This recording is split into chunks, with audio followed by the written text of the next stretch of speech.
Yeah, yeah.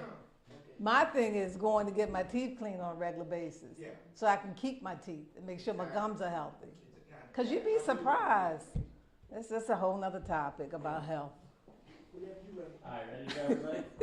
All right, here we go. And ears, get your ears checked. I don't know if any of you watched the city council oversight hearing the other day.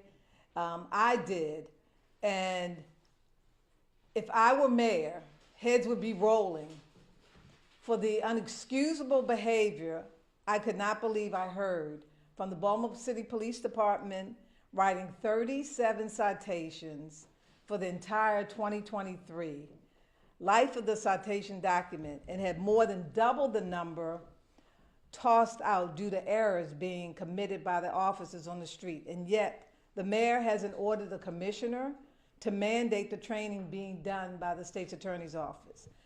The sheriff's department has taken advantage of the training. The MTA police have taken advantage of the training. The Maryland Department of Transit Authority has taken advantage of the training. Morgan State police have taken advantage of the training, and they barely ever have had to write a citation. But this administration believes that the quality of life crimes are no concern and would rather return to ignoring the nuisance crime. But what I hear everywhere I go in the entire city, every community, every neighborhood, is about the quality of life crimes that are happening in our neighborhoods and communities. And those are the areas, yes, bringing down murders, getting guns off the street, we have to continue to do that. We have to continue to do that. But we have to have a balance of the quality of life crimes that are happening.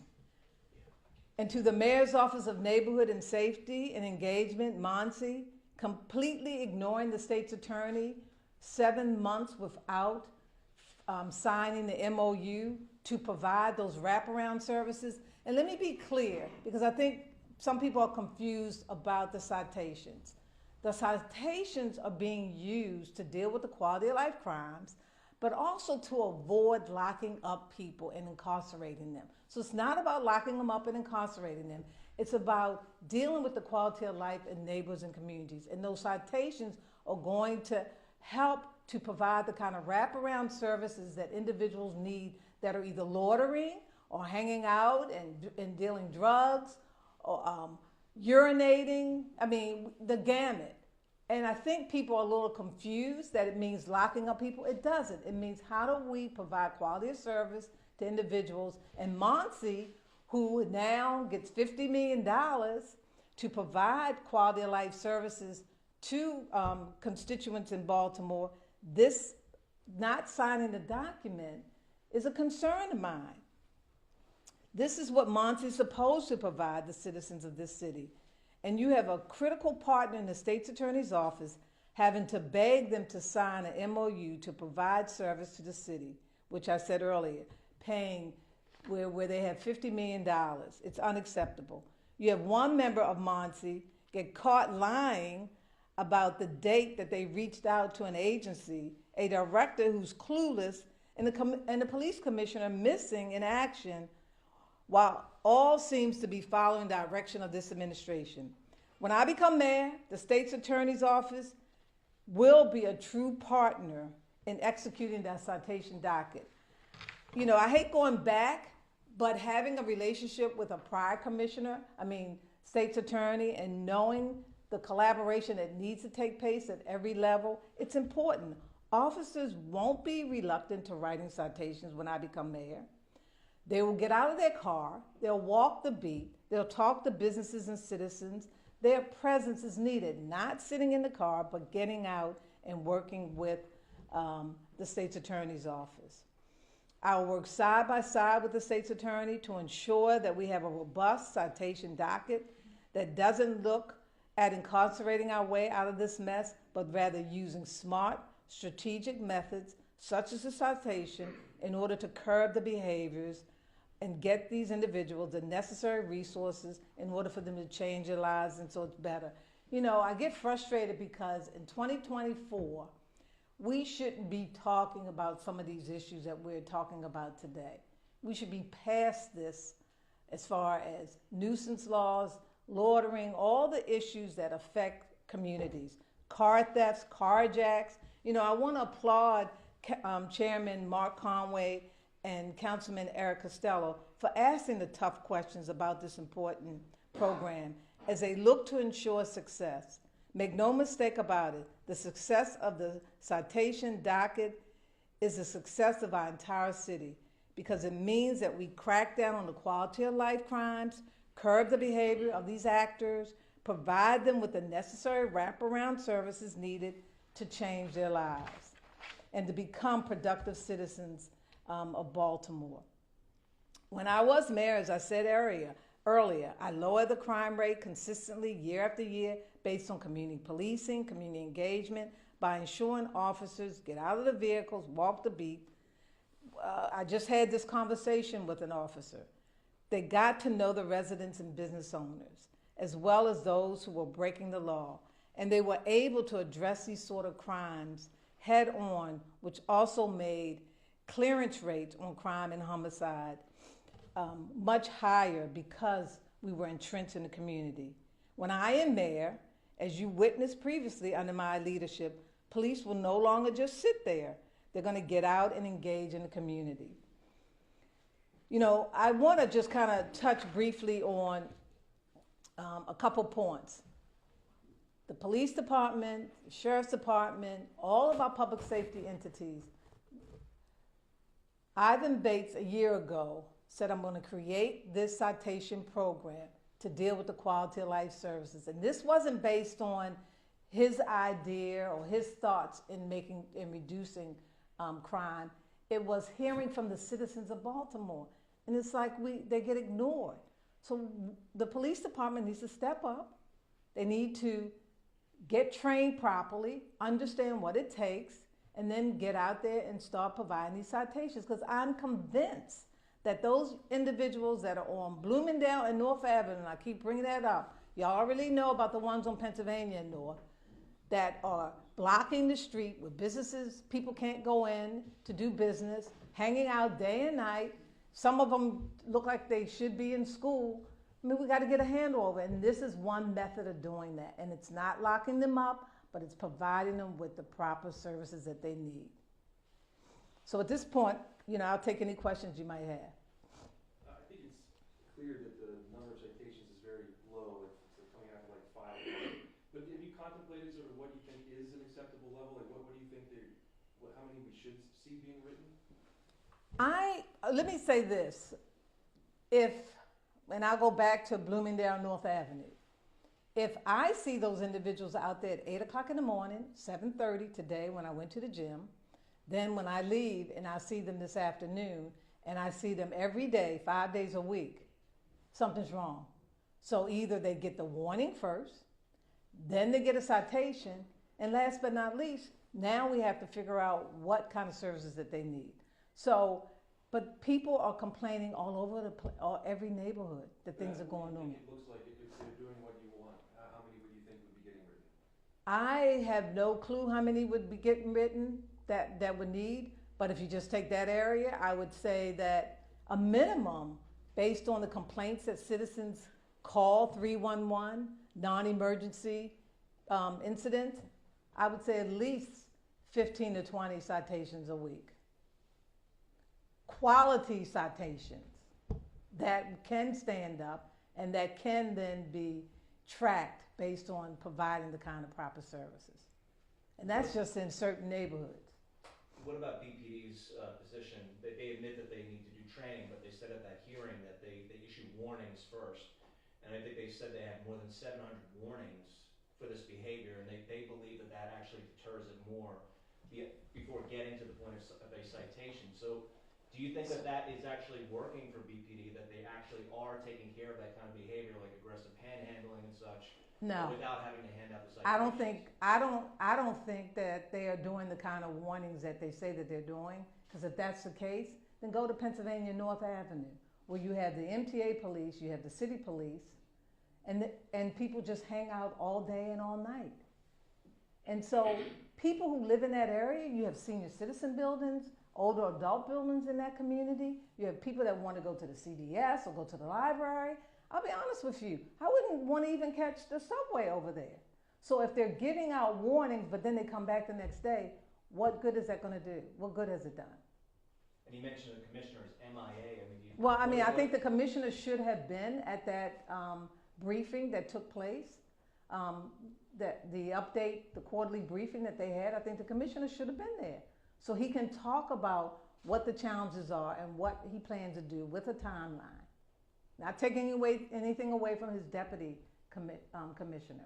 But she even said that when she was going through her presentations, that her numbers were off. I mean, first of all, you should come there being prepared and not saying, oh, I'll come back with you because I see the numbers are off. Well, Madam Mayor, you are talking here. Why is it so important for BPD to get this right, to correct the ship on the citation issue? Because this is what the citizens of Baltimore want to see happen, that in their neighborhoods and communities, they are faced daily with carjackings, car thefts, loitering, I can go down the list, robberies. People are tired. Why do you think most people leave the city? They leave because they can't tolerate that. You know, murders and individuals with guns, and most of your murders are very targeted, and we have to reduce those, but those don't happen daily to most people. Look at the woman whose husband was carjacked and beaten almost to death. She reached out to the mayor, the police department, all of the state legislators. She reached out to me. She didn't share this, but I responded to her and made some suggestions. And so now she's on a personal effort to figure out how to help someone else out. Now, as a candidate for mayor, why do you feel it necessary for you to weigh in on this matter? I mean, why are you speaking out on I think it's important for me to speak out on this because I think that it's an important program that can only help deal with the quality of life crimes that we face. And as I go around to neighborhoods and communities, and I do it pretty daily, what people talk to me about are the quality of life types of crimes. And so I'm going to reemphasize the fact that as mayor, we're going to institute this program. We're going to provide the wraparound services, not lock our way out of it, but make sure we can begin to have safer neighborhoods and communities. One last question for me. I mean, you started off, Mayor, you were very adamant. You said heads would roll. Whose heads? And how do you roll a head? Well, if you can't literally, I would not literally roll the head, but what I mean is that if Muncie for 7 months hasn't signed an MOU and they're the agency that provides the quality of life services or their network, and it's taken 7 months, why is it taking 7 months? To me, it sounds like punishment. Heads will roll. Well, it's about timeliness. It's about realizing the importance of this program that can benefit the city, because people are talking about it every day, about what's going on in their neighborhood, and they're frustrated.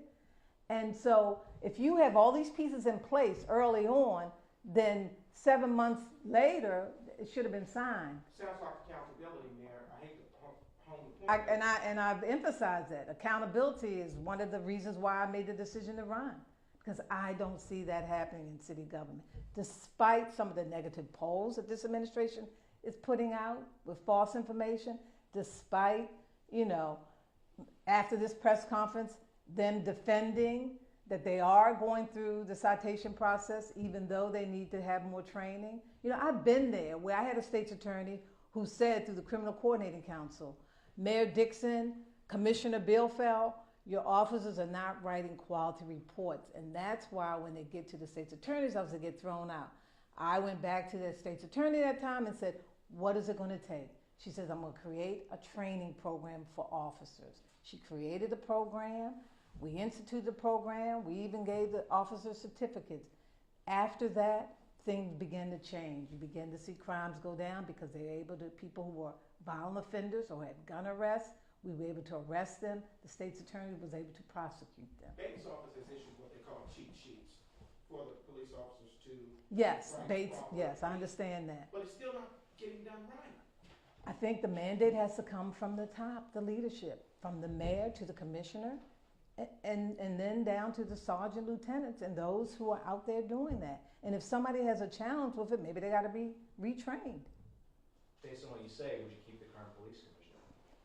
You know, I'm not even gonna talk about personnel, because as I said earlier, I don't know, the current police commissioner. I just don't know him. He was a sergeant, I believe, or an officer when I was mayor. I believe in sitting down with an individual, talking to them about what my plan is, and determining if this is a person that's gonna continue to lead the police department. With all due respect, Madam Mayor, you said heads would roll. Yes. And that's a strong statement, and I guess that's what led to the. Oh, I understand that. That sounds like punishment.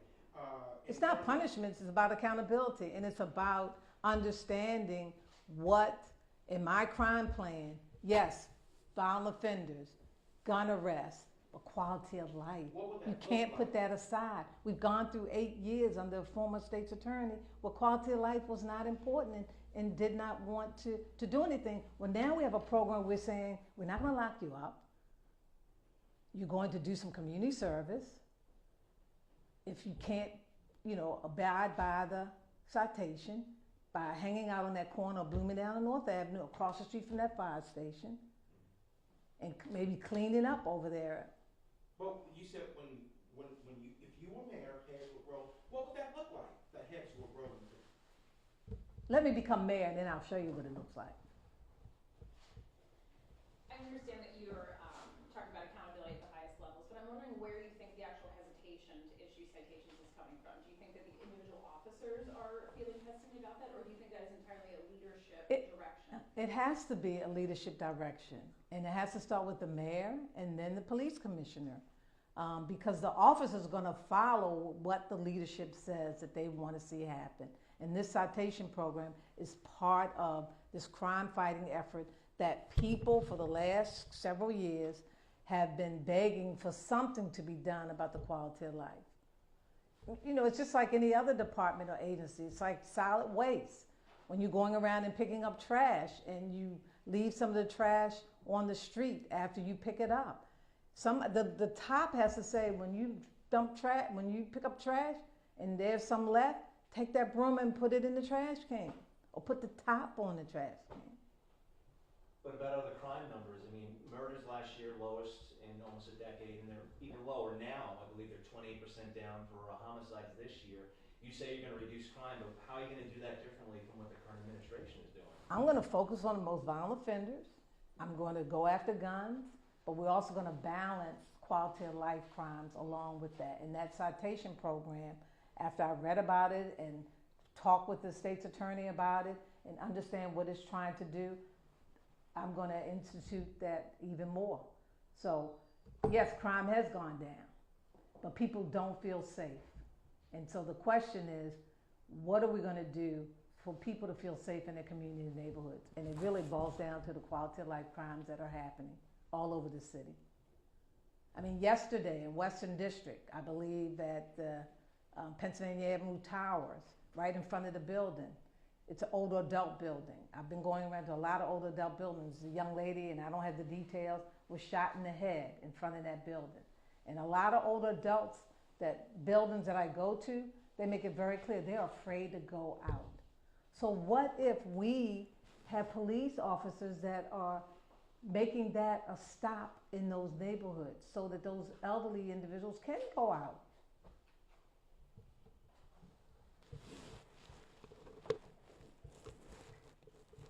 I have one other question myself. Okay. So it's kind of off topic. It's been nearly 2 months now. I have to ask. You had an appearance on TV. Something happened during that interview. You said after that everything is fine, but how is it now? I mean, is everything fine going? Affecting your campaign? No, it doesn't affect my campaign. I'm good. I'm good. Anything more specific? No, I'm not going to talk about anything dealing with that incident. I'm fine, and I'm moving forward. I take one day at a time, and I stay focused on this campaign and other things that I'm engaged and involved with. I was fine then.